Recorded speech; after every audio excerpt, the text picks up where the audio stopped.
सबसे ज्यादा क्या पसंद होती है? बनाना। बनाना 25 ईयर्स, जितना काउ की लाइफ स्पेन होती है उतना ही बनाना की होती है।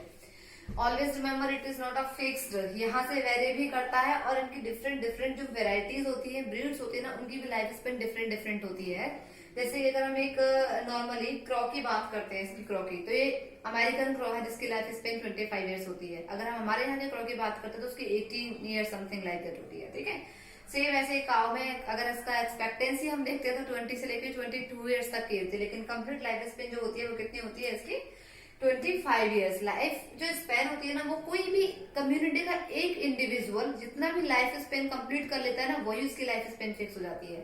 अगर सपोज करेगा कि ह्यूमन बींग्स में 100 या 120 से ज्यादा किसी की कोई ऐसा एक आदमी है जो 130 से 140 साल तक का जिंदा रह गया किसी भी कंट्री में, ठीक है, तो फिर जो लाइफ स्पेन कर दी जाएगी वो कितना हो जाएगी? उतना इंक्रीज हो जाएगी। ठीक है, लेकिन लाइफ एक्सपेक्टेंसी एवरेज होता है। ठीक है, कि वहां पे 50% या ग्रुपिंग में कितना ज्यादा एवरेज निकल रहा है, मोर देन 50% ऑफ इंडिविजुअल्स का एक साल लाइफ स्पेन कितना एवरेज निकल करके आता है। ठीक है, बनाना जब आदमी देखिए, अब हमने यहाँ पे इतना तक किया कि रोज ने इतना कुछ किया, अब एक और सबसे बड़ा सरप्राइज दिया किसने?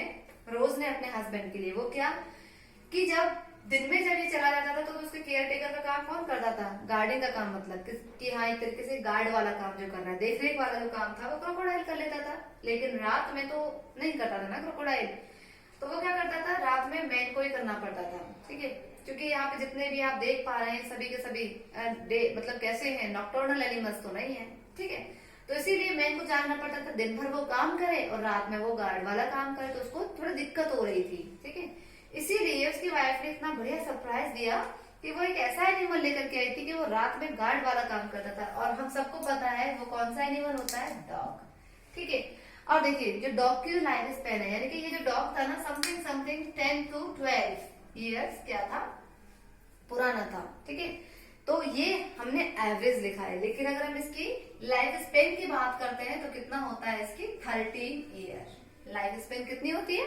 13 ईयर। ठीक है, अब ये जब सरप्राइज दिया ना तो उसके हस्बैंड को बहुत अच्छा लगा। अब उसको रात में नहीं जागना पड़ता था, वो आराम से सोता था, क्योंकि रात में वो ये करता था अपना काम। ठीक है, अब उसने सोचा कि जब मेरी वाइफ ने मेरे इतना कुछ किया तो मैं क्यों ना इसके लिए कुछ करूं। तो उसने क्या किया, अपने इस रिजल्ट को बहुत सुंदर सा, अट्रैक्टिव सा बनाने के लिए वो बहुत प्यारे प्यारे क्या लेकर के आया? कुछ ऐसे इंसेक्ट्स लेकर के आया, कुछ ऐसी फ्लाइज लेकर के आया जिसने इसकी सुंदरता में चार चांद लगा दिए। ठीक है, और उसके लिए वो लेकर के आया डिफरेंट डिफरेंट टाइप्स की फ्लाइज, बटरफ्लाइज। ठीक है, तो सबसे पहले वो जो फ्लाई लेकर के आया था वो थी फ्रूट फ्लाई। कौन सी?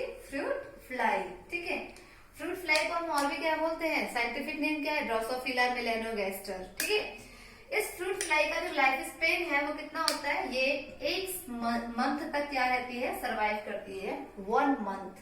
MON is for month. ठीक है, ऐसे ही दूसरी वाली जो फ्लाई लेकर के आया वो कौन थी? बटरफ्लाईज। बड़े प्यारे प्यारे डिफरेंट डिफरेंट कलर में थी, जो आवाज भी करे और घूमे फिरे भी, एक पेड़ से दूसरे पेड़ पे, फ्लोर से दूसरे फ्लोर पे, बड़ी अच्छी लगे देखने में। ठीक है, और इनकी जो लाइफ स्पेन होती है वो कितनी होती है? 1 से लेकर के 2 वीक्स तक, 1 से लेकर के 2 वीक तक, 1 to 2 वीक्स होती है इनकी लाइफ स्पेन। ठीक है, और सबसे लास्ट में वो सबसे प्यारी सी, सबसे छोटी सी फ्लाई लेकर के आया। कौन सी?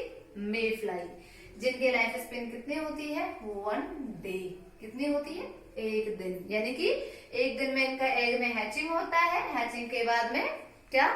सेम वही लार्वा, प्यूपा, और उसके बाद में फॉर्मेशन होगा इसका। ठीक है, वो रिप्रोड्यूस भी करेगी और उसकी एजिंग और सीधा डेथ, यानी कि वो सारा का सारा प्रोसेस कितने दिन में कंप्लीट हो जाता है? 1 दिन में कंप्लीट हो जाता है। ठीक है, अब देखिए सबसे इंपॉर्टेंट क्वेश्चन क्या क्या पूछे जाते हैं। ऐसा नहीं है कि नीट में मुझसे क्वेश्चन नहीं आता, डेफिनेट आता है।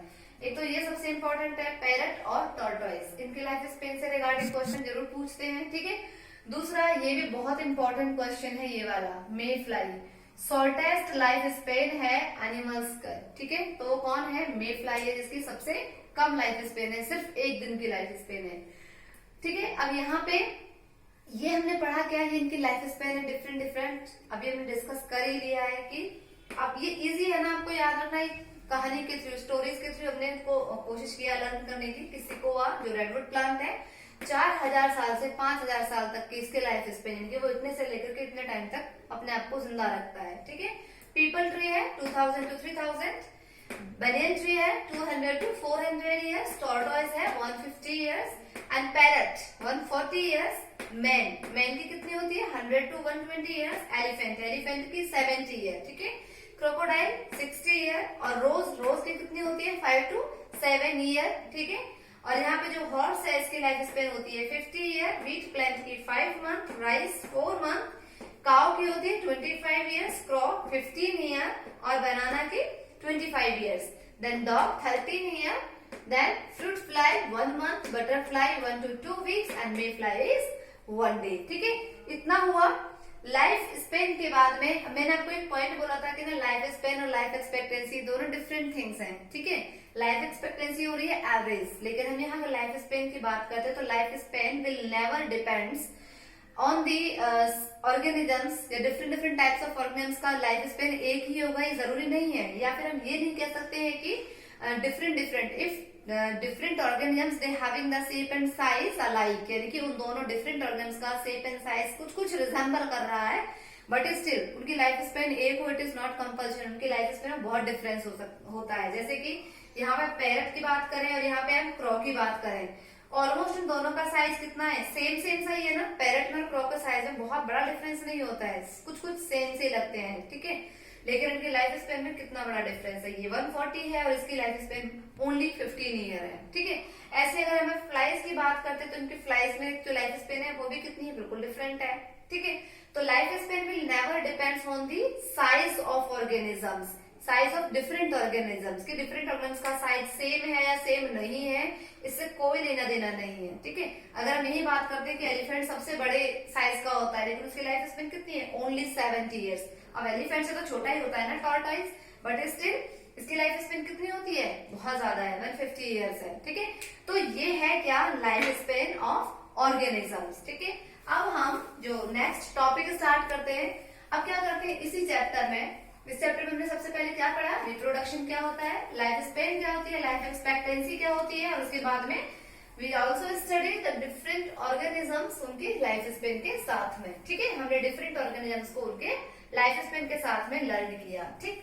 अब हम बात करते हैं नेक्स्ट टॉपिक की, कि अब इसका जो नेक्स्ट टॉपिक है रिप्रोडक्शन इन ऑर्गेनिजम्स, उसमें नेक्स्ट टॉपिक है दैट इज स्टेजेस, ठीक है। हम क्या कह सकते हैं, स्टेजेस इन लाइफ स्पेन, ठीक है। यानी कि लाइफ स्पेन की जो हम स्टेजेस पढ़ने वाले हैं, ठीक है। How many types of stages occurs in the life span of an individual, चाहे वो प्लांट हो या फिर वो कोई छोटा इंसेक्ट हो या फिर वो कोई एक मैन इंडिविजुअल हो, ठीक है, कोई भी हो, लेकिन उनमें how many stages are occurred, तो सभी के अंदर में टोटल 5 स्टेजेस आर अकर्स, ठीक है। How many stages are occurs, total 5 stages occur, 1 2 3 4 and 5, ठीक है। सबसे पहले तो कोई भी एक ऑर्गेनिज्म होगा उसका बर्थ होगा, ठीक है, और ये क्या होगी उसकी लास्ट में फिर डेथ होगी, क्योंकि डेथ क्या है एक ये सबसे बड़ा हम ये कह सकते हैं कि हाँ ये सबसे बड़ा एक बिगेस्ट ट्रूथ कह सकते हैं हम, ये we can't deny this one is, हम ये नहीं कह सकते हैं कि नहीं, ठीक है। जैसे लाइफ स्पेन में हमने पढ़ा था, लेकिन हम एक पॉइंट डिस्कस करना भूल गए थे, इतना तो हमने पढ़ा, लेकिन कुछ ऐसे ऑर्गेनिजम्स भी होते हैं जिनकी कोई लाइफ स्पेन ही नहीं होती है। लाइफ स्पेन मतलब उनकी कभी डेथ ही नहीं होती है, दे आर इमोर्टल, वो अमर प्राणी होते हैं। और अमर प्राणी कौन से होते हैं, यूनिसेल्युलर यूकैरियोट्स, ठीक है, जो अपने आप को सेक्सुअली फिजन की हेल्प से क्या करते हैं, रिप्रोड्यूस करते हैं। उनमें क्या होता है, उनमें डेथ फेज नहीं होता है, ठीक है, वो हमेशा जीवित रहते हैं, ठीक है। तो ये हम उनकी बात कर रहे हैं जो हम नॉर्मल, क्योंकि ये सबसे बड़ा ट्रुथ है, वी कांट डिनाई, जिसका बर्थ है उसकी डेथ तो कंफर्म है, ठीक है। तो यहाँ पे पहला स्टेज क्या है, बर्थ, ठीक है, और लास्ट स्टेज क्या है, डेथ। इसके बीच में कितने स्टेप्स हैं, 3 स्टेप्स हैं, ठीक है। तो बर्थ के बाद में नेक्स्ट स्टेप आता है कौन सा, जुवेनाइल स्टेज, ठीक है। First stage is birth, second stage is juvenile, ठीक है। जुवेनाइल कह सकते हैं हम इसे, या चाइल्डहुड कह सकते हैं, ठीक है। और एनिमल्स के केस में तो हमने इसको जुवेनाइल वर्ड नाम दिया या चाइल्डहुड नाम दिया, but in the case of plant we will use this as a vegetative phase, क्या कहेंगे हम इसे, वेजिटेटिव फेज, ठीक है। वहीं पे इसके बाद में नेक्स्ट स्टेप कौन सा होता है, that is reproductive stage. Next stage is what, reproductive stage, ठीक है। अब रिप्रोडक्टिव स्टेज के बाद में कौन सा एक और स्टेप होता है, एक और स्टेप होता है दैट इज व्हाट, एजिंग। कौन सा स्टेप होता है, एजिंग। एजिंग। देखिए आप किसी किसी बुक में आपको ये एजिंग और सेंसेंस, ठीक है, दोनों फेजेस सेम मिलेंगे, एक साथ मिलेंगे, और कहीं कहीं पे ना इसको अलग से एक पॉइंट बना दिया जाता है, ठीक है। एजिंग अलग हो जाता है और फिफ्थ अलग हो जाता है। तो अगर ऐसा मिलेगा तो टोटल 6 होंगे, और अगर आप एक साथ में लिखेंगे तो ये कितने होंगे, 5 स्टेप्स, मतलब 5 स्टेजेस होंगे, ठीक है। देखिए बर्थ का मतलब है कि किसी भी एक ऑर्गेन्स का बर्थ हुआ, ठीक, बर्थ मतलब जन्म हुआ उसका, ठीक है। जुवेनाइल और वेजिटेटिव फेज क्या है, after birth up to reproductive phase, ठीक है। यानी कि बर्थ से उसने अपने आप को इस फेज में लाने के लिए जितने भी चेंजेस हुए, those are called as juvenile phase, ठीक है। ये कौन सा है, जुवेनाइल फेज, यानी कि पुबर्टी पर पहुंचने से पहले या पुबर्टी तक, from birth to reach the time of puberty of an organism, वो कौन सा वाला फेज होता है, उसे हम कहते हैं जुवेनाइल। बर्थ के बाद में स्टार्ट हो जाता है जुवेनाइल फेज, ठीक है। अब यहाँ पे बर्थ में, इसके बाद में नेक्स्ट आता है रिप्रोडक्टिव। देखिए क्या डिफरेंस है दोनों में, जुवेनाइल में और इसमें। जुवेनाइल फेज में कोई भी ऑर्गेनिज्म रिप्रोड्यूस नहीं कर सकता है, ठीक है, लेकिन रिप्रोडक्टिव में कोई भी organism when the organism reaches up to its puberty time, then easily ये क्या कर सकता है, अपने आप को रिप्रोड्यूस करा सकता है, ठीक है। एक अपने ही जैसे ऑर्गेनिज्म को क्या कर सकता है, प्रोड्यूस कर सकता है, ठीक है। तो ये कौन सा है, reproductive. And the later on ageing और सेंसेंस, ठीक है। रिप्रोडक्टिव के साथ साथ में ही क्या हो जाता है, एजिंग फेज शुरू हो जाता है। प्लीज हम writing this sentences phase this letter, ठीक है, यहाँ पे लिख रही हूं मैं, ठीक है। तो अब देखिए रिप्रोडक्टिव के साथ साथ में क्या हो जाता है, एजिंग फेज, यानी कि अप्रोक्सीमेट हम ये कह सकते हैं कि 30 to 35 के बाद में ये प्रोसेस स्टार्ट हो जाता है, ठीक है। एजिंग का मतलब क्या होता है, एजिंग का मतलब होता है, एजिंग का मतलब है क्या, process deterioration of, process deterioration of metabolic processes of organism, metabolic processes या मेटाबॉलिक प्रोग्रेसेस ऑफ ऑर्गेनिज्म।